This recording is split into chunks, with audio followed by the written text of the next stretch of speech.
Hey, everybody. Thanks for joining in on the conference tonight. We're all getting back together to discuss our investigation of the Devil's Tree in Port St. Lucie at Oak Hammock Park last Sunday on March 16th of 2025. That was quite a day. We have a lot to discuss, and I kind of wanted to go over it here on video so that we could get together a little bit quicker and discuss it. Uh, to start off, Spank, what I'd like to do, if possible, just kind of refresh everybody's memories of how we set the whole investigation up. Okay, started out.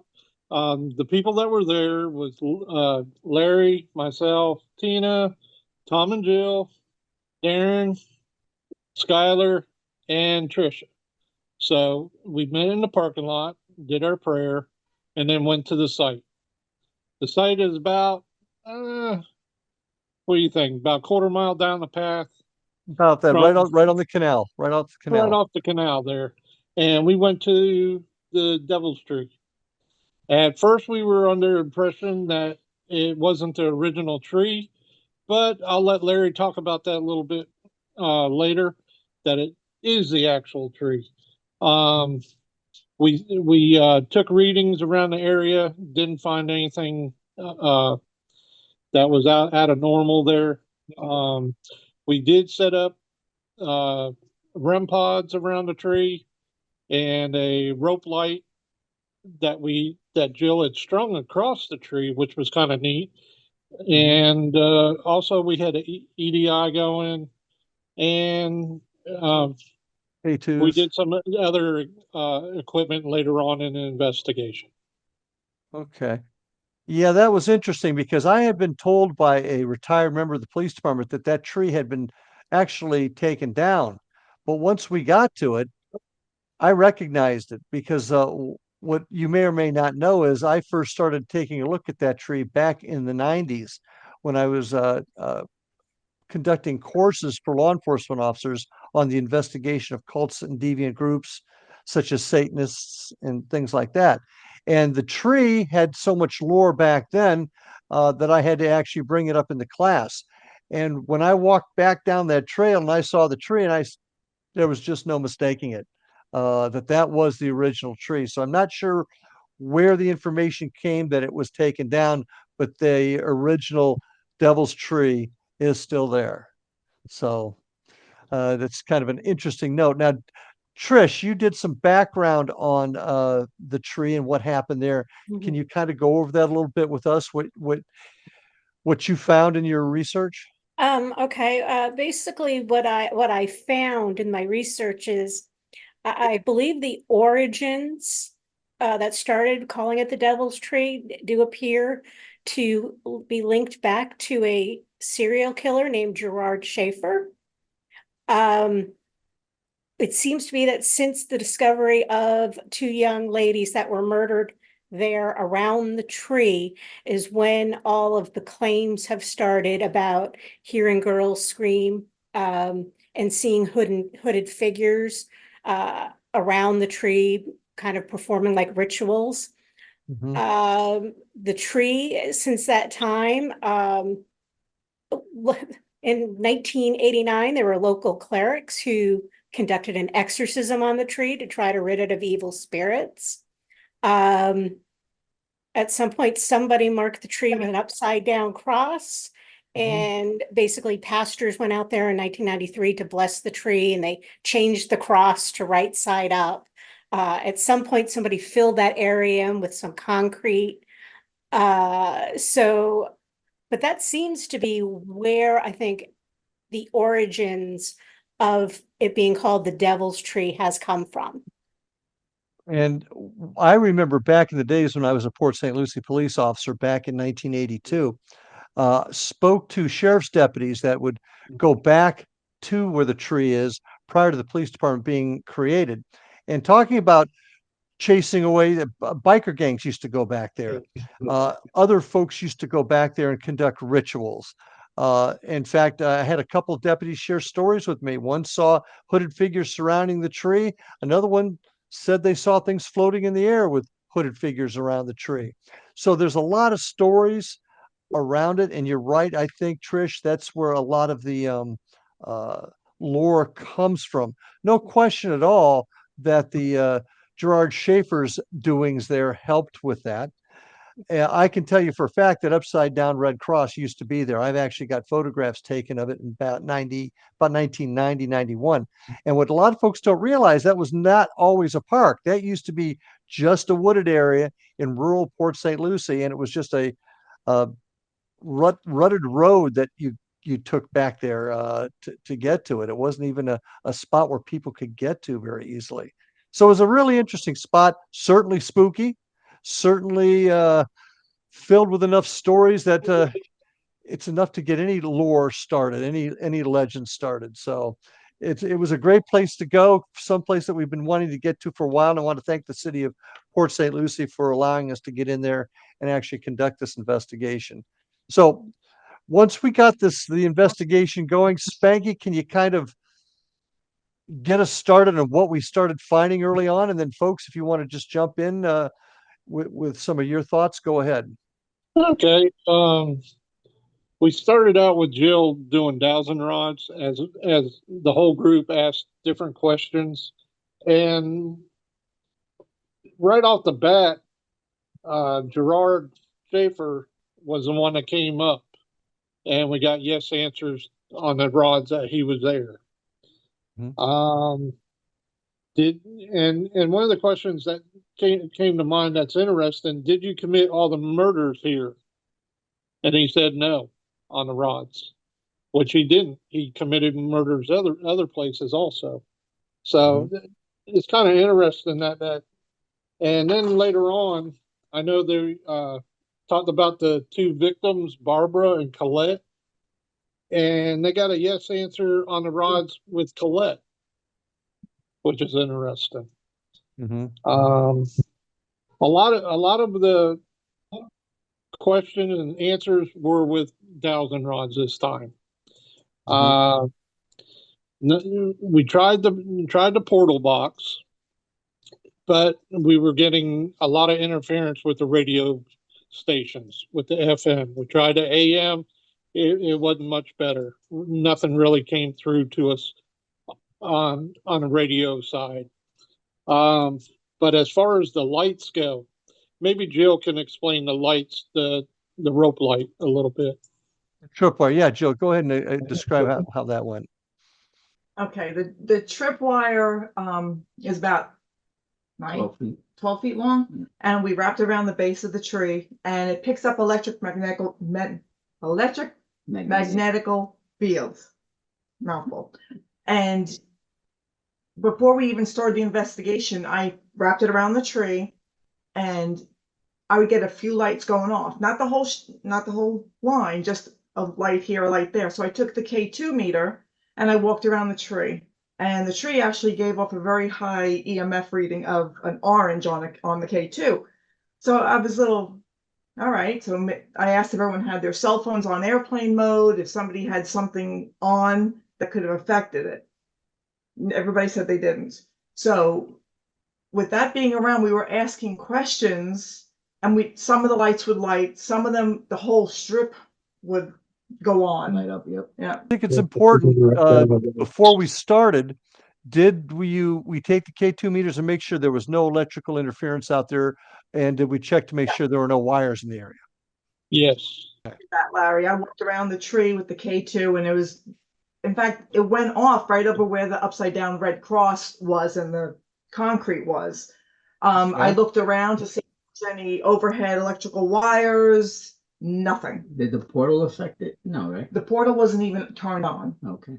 Okay, good. Okay, so we've got lights going off on the tripwire. We're getting answers on the rods, but we're not having a lot of luck with the portal or the spirit box. So what's our next step there? What did we find out after that? A lot, like you said, a lot of it was with the rods, and that's what I'm going off of the notes here. Why don't you get an explanation you did with the rods when you're walking? Oh, yeah. Spanky and Larry were off in a different section, and it was me, Tina, and Tom. And I had asked the questions. I said, show me where your life was taken. And I said, cross the rods when I get to that spot. So I went down the path. Well, the tree was here and there's a wooden path. And I was walking down the path and I got to a point where my rods crossed. And I thought, oh, I went too far, I think, because there was I don't know if you remember, there's like a little side trail where there's a tree, like a banyan tree. The banyan tree, yep. And when I got to that spot where the banyan tree, my rods crossed right adjacent to it. So I turned around and I said, can you show me if I'm heading in the right direction? I said, I want you to point both rods to where your life was taken. And when I was walking, they both immediately, when I got to that little path going towards that banyan tree, they all moved to my left, both of them. And little did I know that apparently Schaefer killed and hung those ladies on that tree and supposedly moved those bodies to the big oak tree that we were investigating. We got something that- interesting else to go with that in just a couple of minutes, and kind of really brought that into focus. Okay, terrific. So, Spanky, right about then, you were also checking out an old foundation back in the woods, I think, right? Right. And let's go into that a little bit because folks probably don't know what that property used to be. It Mhm. was a ranch at one time.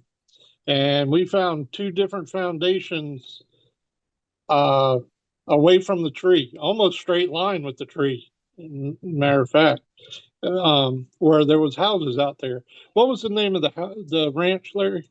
It was all the Peacock. peacock ran, yeah, out in Yeah, that area. Peacock Ranch out there. So that was at one time it was farmland and all that kind of, and cows or whatever out there. And there was two foundations out there. Larry and I went to one of the foundations, and as I got there, it just it felt different. And so I got the rods out, started doing the rods. I asked if anybody was there, and they went to yes. And I was standing on the first step of the three steps that go up into the foundation of this abandoned place. There's no walls or anything like that, just the foundation that's left. And after that, I said, would you like me to come in? And the rods went to yes. And that's when I believe that's when you got Chris on the line, wasn't it, Larry? That's actually just before that, and that's where this whole thing starts to take that bizarre twist. We went ahead and got a hold of Chris Huff in England. We got him on via the internet to join us on Messenger, to be exact. And he came on. Now, Chris did not know where we were at. He had no idea where we were at, the history behind it. He just probably assumed we were in Florida somewhere because that's where we're at. Other than that, he had absolutely no information. And I got him online, and I immediately walked back there with you, and we went back to the steps. And when you say foundation, it wasn't like a foundation we think of today. It was nothing but a square area of cinder blocks and Yeah. bricks from way back when. And the first thing that Chris said was at the top of the steps, and this is after you had what you had, that there was a person standing there. Now, Chris did not know what you had discovered prior to it, but No. then after that, you asked again, "Can you come in?" And the rod said yes. So you walked into into the middle of the foundation, right? Yes. So we had Chris Huff. He's an associate of ours. He lives in England, and he's a medium. He is an expert on haunted Royal Air Force airfields from the Second World War, but he's a tremendous medium. And we actually have had him on many of our investigations where he comes in not knowing that we don't give him any information of where we're at, what we're doing, any history of the area, and he just gives us the impression of what he sees. Hard for an old cop to have gotten used to that, but it's amazing how accurate he is. So at that point in time, I went back to where Spanky was at the base of this foundation, and that's when we had Chris mentioned seeing somebody at the top of the steps, and then Spanky asked again, "Can we come in?" The rod said yes. Spanky moved in to the foundation. And what happened after that, Spanky? Uh, that's when I asked, where are you standing now in the house? And they pointed like to my right, right at a vine that was there. There was like a Mhm. tree vine that was going across the property, and it pointed to that right on the foundation. And I heard Chris say he's standing right there at that vine, and that's where the rods pointed to. And Yeah, then and he he gave us a description of the guy also. Do you he remember was what that was? yeah, I believe he said he was wearing a big white cowboy hat style hat is what I remember specifically. So, and That and a checkered shirt, I believe he said. yeah, and yes. All right. So at that point, after we went through that, that was kind of amazing. We walked out back out to the tree, and once again, he had no idea where we're at. And well, if you've seen the video, you know what he said when he saw that tree. It was evil. He said it was evil, pure evil. Satanic stuff had gone on there, and he had no idea what was going on. And that was pretty darn amazing. Do you guys have any comments on what you heard Chris saying? Well, Chris was saying how he was picking up on a police officer, and that's what Schaefer was. He Yeah. was a police officer. Well, I think to put it even more in perspective, after he talked about seeing a hooded figure that was almost laughing about the whole thing, Yeah. he talked about how evil he was. He suddenly stopped and said, "Was he a cop?" And I actually wish I'd had a picture of all your look on your faces when he said that, because your jaws all dropped, because it was spot on. There's no way he could have known that, but yes, got the fact that Gerard Schaefer was a cop. Well, the other thing that really amazed me, and it just goes back to where Jill went and took the rods back to the banyan tree. Yeah. We went back there with him, and he said that something had gone on in that banyan tree, and then he said there's a body buried right there. And if I'm not mistaken, Jill, that's exactly where the rods told you a body was buried. Am I correct? Absolutely, Yeah. that's exactly what the rock crossed, and that's where they were, And right Yeah. next that's to the banyan tree. and he had said that's where the body was. So And that was a child. no, that wasn't the child. He said there were children back there, but he said that I don't think he said that was a child. I No, he didn't, Larry. He didn't No, say it was a child. but I I know didn't he think said so. there was children back there. Yes, he Yeah. said there was a child killed back there, but who knows what else may have gone on back in that neck of the woods. Right. So Was there a Carmen? Wasn't there a lady named Carmen as well? There was a woman named Carmen who was one of his victims, or believed to be one of his victims. I don't think she's associated with that area that we were in. But yes, there was a Carmen that was found. I don't remember where she was found, but yes. Wasn't I Carmen found on Hutchinson Island? No, the two that were found on Hutchinson Island were, and I do have there, was Susan Palace, excuse me, Oh, Susan Place and Georgia Jessup.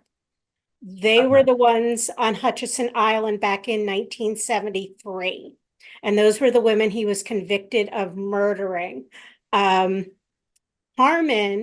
was a 22-year-old waitress that Schaefer dated, and she disappeared in 1969 after going out on a date with him, and she was never found. But they were able to identify two of her gold-filled teeth that were in his possession in Oh, his wow. home. But that's the only link they have between the two of them at the moment, or the last time I read. so So, there's yes. there's no question that Gerard Schaefer. I am very familiar with the case, and there's no question the things that he did were beyond what the imagination could even write. In fact, he did write a book called Killer Fiction that he claimed was his, and he wrote it while he was in prison.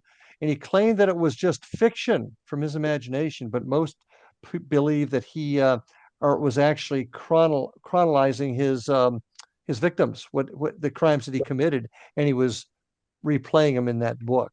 So he was an evil individual. And that's why when Chris said he saw the figure next to the tree laughing, that really was very poignant to me because that's how he was. I mean, just a complete a sociopath. I mean, he cared Was, nothing about people. was he in, he was into necrophilia, wasn't he? Yes, he was. That is correct. That is correct. So, but it's a One of the yes. Go ahead, Frankie. just to go on another thing that Chris had talked about too was when you walked him up to the tree, he said, "Had there been animals killed there?" Mm-hmm. And that's when he said it wasn't a good area, and he said there was satanic stuff Mm-hmm. that had been done there. Mm-hmm. Yeah, he And could see satanic And rituals. then he also said something about a rope uh, hanging from the tree too. which is all part of his MO. Uh, and while there's no indication that Schaefer was involved in satanic rituals. Certainly, there were plenty of satanic rituals that had occurred at that spot over the years. So this could be a conglomeration of just a mixture of all kinds of evil that occurred at that tree. Mhm. Mhm. Darren, you had some specific interest with tree. Your daughter was with us, right? Yeah, that's right. So, when we started to uh, to even discuss the Devil's Tree, I didn't ever tell any information to her. I didn't let her read the information that Trish sent out on the background and the history. I wanted to see what she might be able to pick up, through this investigation. Deliberately kept her out of our normal meeting. She came back in for the prayer, and then we walked to the site. I started making notes on a few things that she had, she would come over and talk to me and say, "Dad, I heard this," or "I felt this," or so on and so forth. So I'll just go over briefly some of the things that she informed me of. So first off, right off the bat, when we got there and we started, asking some questions and going over some things, um, there on the site, Skylar said she heard a gunshot in her head, which was interesting, and that was one of the first things we picked up. We then took a note. She said that she felt like she heard some kids laughing, which was interesting, as children were brought up by Chris, so I found that to Mm-hmm. be very interesting. Mm-hmm. Uh, Skylar, she started feeling like heavy in the chest. She was fine. We informed the team, that she had some feelings, some physical feelings, and they quickly went away. So that could have just been a little bit of anxiety being Anxiety. there, Yeah. uh, because she didn't know what she was into. She didn't know what was going on there or what the whole history of that tree was. And then when she found out, I'm sure it was a little overwhelming. Um, but then she said that before anything came out of what happened there, and this was very interesting. This is before anybody talked about any of the acts that might have happened with the victims there on the site. She said that she had a vision of people tied to trees. She said mostly females, and she said there were a couple males that she felt like were in the area. So that was interesting. And she didn't know that there was anything other than there was a tree there, and Mm-hmm. a potential homicide area or death in the area. She did not know that. She did not know there She was a. not At that time, she did not know that there Mhm. were that people were bound to trees, Okay. in this history. So she mentioned the name Madeline, that she got in her head, which I still have not been able to connect with anything. Darren, I find it interesting that you said that she felt heavy or whatever she was feeling, because I had said to Tina when I was standing over by the tree that I felt like I was getting a headache, like in one section of my head, and it was like kind of hurting, And I walked away from the tree and it dissipated like that. So I don't know. I wouldn't try and discount her feelings because she probably did feel a little something. Because I was It, Because the Tina, you same said way. yeah. Yeah, because Say you that and I again. both, our heads both, there was something because both of us were saying how our heads were hurting, but as soon as we walked away from it, we were fine. That's Interesting. interesting. Yeah. Anything else you want to add, Darren? No, we discussed it a little more in depth as we left, and everything that that she felt. She just confirmed basically all the stuff that we had discussed. So she whatever drove her to uh, these premonitions or feelings, however you would like to describe it, stuck with her enough that it didn't change. Like so, I find that as well to be affirmation that she picked up something there for sure. Mhm. I've got a question for everybody. As you know, we had to conduct this investigation during the daylight hours. The city only allowed us to go in there from 8 to 8, 8 to dusk, actually. And we were there beginning our investigation about 8 a.m. Do you think that had any adverse effect on us not getting more data on our equipment? No. No, I don't. I Mhm. I feel like it does.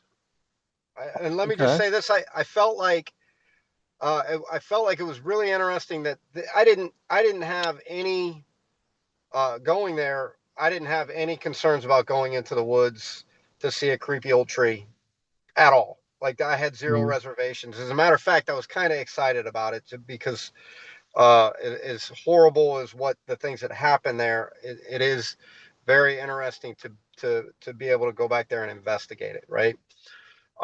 So, but I did get the kind of the feeling that I wouldn't have wanted to be there at night, and we talked about it, Spanky, as we walked in with the over, it's kind of a tunnel setup. It's really pretty area, that at night it could be very spooky. And I just attributed my feelings of that to that conversation, and that's just what I said. But what I found interesting is what Chris said. Um, Yeah. he made it very clear and Yep. about his wanting to be there or not wanting to be there at night. So Mhm. I do believe. I think maybe it did. Okay. Anybody else have an opinion? Yes, Jill. Paranormal activity will happen 24 hours, 7 days a week. It Agreed. doesn't have super quiet or anything like that. It does have to be super quiet. I take that back. Because there's so much noise outside, we just miss it. We don't hear, we don't feel things as much because there's so much. We're in our own little tunnels trying to figure out what we're doing for the day. I have to go grocery shopping, pay bills, yada yada. I think it's easier at nighttime to catch it because you're more calm, people are home, there's not much so much activity. But I believe it can happen anytime, and I don't think just because we were there in the morning was any different than trying to be there at night. It's like it would be scarier at night, that's for sure. It would. Yeah. Yeah, Trish, you have any thought? yeah, that kind of brings up, well, almost a different topic that I've heard other people discuss about at night. It's our own human minds, it's scarier. It's dark. It's what you don't see in the dark, and knowing the stories of what happened in the dark there. There's a theory that when you get that heightened fear, that fear sometimes feeds into the paranormal, but Mhm. it's nothing that's provable, at the moment, but there is a theory out there. So it's something that's probably open for discussion, meaning you're heightened, you're more Well, intense, so to speak. and Trish, I think that's an excellent point. It's something we as investigators always have to keep in mind that we don't allow our own emotions to judge what we're hearing. And that happens a lot of times in investigations. I don't think with us so much, but it does happen where our own emotions will dictate how we react or how we might hear something. So, as investigators, we always have to keep that in mind. So, I think, Trish, you bring up an excellent point and something we always need to keep in mind while we're investigating. Well, even during when we've done investigations, such as the Tangelo, and the one investigation we did there, it was storming. We had a Hmm. real bad storm that night. And I Hmm. felt like we got a lot, like it was really, from what I can remember, it was really active. Well, there is some theory that during times of weather, rain and Mhm. whatnot, there's more ionization in the air that could possibly act as a conduit Yeah. almost like an electrical feed. So there's some, that's why, hey, how many books have you read that the horror books that start out on a dark and stormy night? That's because that's where a lot of that comes from. So I do think that that can have a part of it when you've got a lot of moisture in the air. I do, So, I do go back to Chris a little bit on this one. Him saying that he would not like to be there at night. Yeah. He was like, that was Mhm. not a good area to be at night.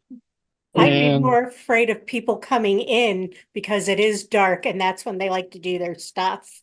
Yeah. So well, to me, it's more of being afraid of the people Yeah. that might come in. well, I think most of the activity, most of the evil activity that occurred there was also at night. So that could possibly be a trigger Mhm. also. So your points are all very, very well taken. So overall, it sounds like we didn't gather a lot of physical evidence, but we got a lot of confirmation, mostly through Chris's incredible insight and absolutely spot on uh, visions that he had, the things that actually occurred that we're aware of, really brought to life the evil that occurred at the Devil's Tree. Yeah. But I would like to get back there again and try to collect some actual more physical evidence. Would you guys be up for that? Sure. yes, Yeah. Okay. Absolutely. Okay. I Absolutely. might even I might even suggest if we went later in the day, so we're closer, towards the end of so we're wrapping up towards the end of the daylight shift.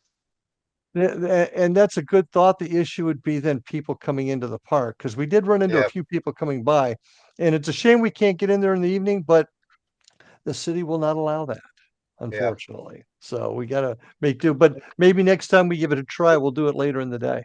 and I do have a question for the next time we do go. October would be Yes. actually good.